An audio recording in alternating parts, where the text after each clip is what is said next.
Nag-umpisa lang kami na 'to sa bahay, in-online lang namin at inialok sa mga kaibigan. Then, yun na, nagkaroon kami ng maliit na store. So, Doon sa maliit na store, so after 5 years, sa tulong ng aming mga business partners,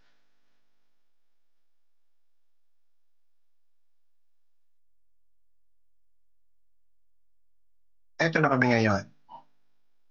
para sa mga taga Rosario, Batangas na gustong makatikim ng authentic Arab food, Tara na, din sa Erlinda's Cafe para sa Kita-Kita. Ito ang aming chicken biryani. Tara, i-serve na natin. Wow! Ayan naman talaga mga kabarangay! I-welcome po natin sa LTE ang mag-asawang nagpapakilala ng masasarap na Arabic dishes dito sa Rosario. At iba pang bayan po ng Batangas, si Ate Jennifer at Kuya Bernard Monadera. Good morning! Nako! Di ba parang ang mga naiisip natin ang gusto ng mga Pilipino, mga tipong taksilo, ganyan-ganyan. Kayo iniba nyo eh. Paano ho napunta kayo dito sa Arabic dishes? Sino ang magkukwento nun? Si Sir Bernard. Sige, sir. Paano ho kayo napunta rito? Before kasi galing din kami sa Kuwait, sa Middle East. Doon po nag-umpisa yung hilig din namin sa mga pagkain ng Arab and Indian food. At napansin nyo na, ano ba yun, parang nung natikman nyo, parang pwede ito sa mga Pilipino. At ano yung lasa na sa tingin nyo parang pwedeng magustuhan ng mga Pinoy? Yung pagkain ng Arabo. Alam naman natin na ang mga Pinoy, may hilig yan na kumain ng mga bago. Lagi kapag bago na marinig nila, laging itatry yan ng mga Pinoy. Maalat, di ba? Pagkano. Pero dito, gusto namin iba naman yung atake. Kaya naisip namin, yan naman ang i-offer. Para pang bago sa panlasa ng mga Pilipino. Yes. Ma'am, kayo po, mahilig daw kayo magluto.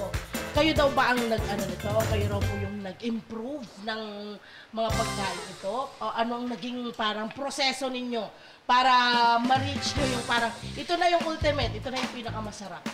Okay. Nung nag-abroad ako sa aking ina, natutunan ko sa kanya yung pagluluto nito sa Kuwait.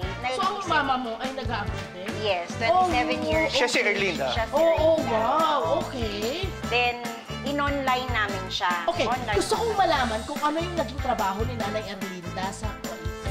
Anong kanyang trabaho? Bakit siya na-introduce sa ganitong mga pagkain? Or, kasi parang iniisip ko, mga Pinoy, baka sila yung magluluto eh. Kasi minsan, baka hindi nila type yung sobrang anghang, kakaiba yung lasa, di ba?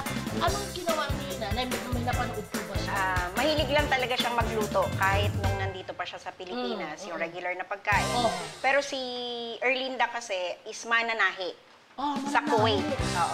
Then, magaling siyang mag-improve ng mga lasa ng pagkain and then sa tagal niya nga sa abroad. So natutunan niya yan. Nung nandun ako, tinuro niya sa akin yung garlic mayo namin na talagang kakaiba yung lasa. Staple kasi yan sa Arabic food, no? Tapos? So, yun yung naging foundation ng aking mga panlasa. Tapos, nung nandun ako, mahilig ako sa pagkain nila talaga, na gustong-gusto ko siyang gayahin. Okay. Sabi nga natin kanina, syempre ang mga foreigners food, di ba? Minsan hindi yan agad magugustuhan ng Pinoy. No? Pero yung sa inyo, may ginawa kayo para ma-in-love ang Pilipino doon sa lasa. Ano po yung ginawa po ninyo? Kumbaga, yung herbs and spices na nilalagay namin dyan, so authentic talaga yon. Ang binawasan lang namin is yung level ng hanghang. Kasi hindi lahat ng Pilipino na-appreciate yung sobrang hanghang. So we all know na yung mga Arabo at yung mga Indian, sobrang hilig talaga. Tsaka yung mga cumin taste. Yes. No? Yung mga pag nasobrang sa cumin, hindi ko na yata gusto to. Diba? Pero kayo, binawasan nyo rin yan. Binlend namin lahat para hindi siya masayang. Kasi healthy spices siya, kailangan pumasok yun sa katawan natin, sa sistema natin, hindi siya masayang. Okay, so yung mga yung mga ingredients niyo po ay nanggagaling pa abroad? Or Yes. Talaga? Taray! Okay. So talaga naghanap kami ng mga suppliers na yung ingredients is coming from India talaga. So dito naman sa Pilipinas, so marami na ngayong nagtitinda ng mga Indiano. Yes! May mga Indian stores na. Kaya madali na for you maghanap ng Opo, mga opo. ingredients ninyo. Okay, pag-usapan na natin itong inyong mga ipinagmamalaking mga dish. Okay, mag-start food siguro tayo rito. Ano po yung tawag dyan? Ito ang aming chicken shawarma rice. Okay, chicken shawarma rice. Ano ang meron dyan? So, yung chicken niya, and then yung basmati rice, Oh, yung wow. garlic mayo, cheese, and Uh-huh. then kinchay. Oo. Pero di ba ang mahal ng basmati? Yes po. Taray! Di ba? Paano po yun? Paano yung pricing na ginagawa nyo? Kaya ba para sa... I'm sure ang inaano nyo is mid-end bata, hindi Yes po ba? Kumusta po yung pricing natin? So, yung pricing namin, kumbaga kung mapapansin nyo, hindi siya ganun kataas. Correct, diba? Compare sa mga Arab Indian restaurant sa Makati or Manila areas. So, kumbaga, we're quite bit lower. Oo, compare pero sa hindi nyo tinitipid sa Oo. ingredients. Okay. At itong susunod naman pong dish na ito, ano naman tawag nito? Ito yung aming chicken pulao. Kumbaga, Chicken pulao. Arabic Cute. version siya ng fried rice. Okay, and then yung nandun And then po. yun ang chicken shawarma. Chicken shawarma. And then, this is chicken Masala. masala. Okay, chicken masala. Arabic version siya ng caldereta. Ay, wow, sarap. Then, Manakish pizza. Ayan. Meron pa ho bang iba kayong i-introduce or it's all the same na yung mga So, nandito? kung mapansin nyo, ito po lahat, chicken flavored. Oo. Ito naman yung mga beef version. So may pagpipilian. Opo, may Yung ating mga pagpipilian. kabarangay, Yes, hindi yes, ba? ma'am. Okay, nung na-introduce dito sa mga tao, ano ang naging reaction po nila? Nung una, maraming mga kasama siya na pagkain nung in-offer namin siya. Talaga? Nung in-introduce nyo? Yes, oo. Ano yung isinama ho ninyo? Nagkaroon kami ng silog, lugawan, Oh. and then Kasi nung una, may hesitation kami na kung kakagatin Yes. ba yung panibagong Yes. Oo, flavor na to. oo. So, kaya sinamahan namin ng ganon. But of course, Yes. dahil yun ang mas gusto ng tao, Tinigil na tinanggal nyo tinanggal na iba. namin and at we nakita focus. nyo na gustong-gusto nila Yes, ito. oo. At balita namin, magbabranch ang pamamagitan. Yes. Iba rin. So, doon mo makikita na talaga namang nagpo-progress yung inyong business. Okay, ano yung sikreto ng pag-branch out ng inyong cafe restaurant? yung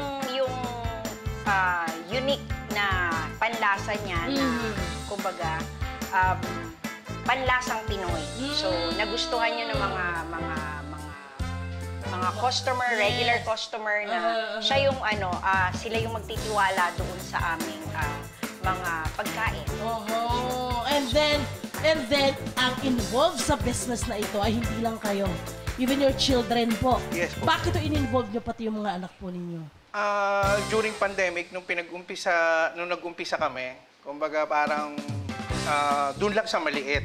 So, hindi namin afford na kumuha na agad ng mga staff. Yes! So, totoo talagang naman. ang una namin tinrain is yung mga anak namin. Okay. And para din to sa kanila eh. Oo. Kung meron mo kayong isang tip na ibibigay sa ating mga kababayan na gusto pong mag-business na katulad nito, ano po yun?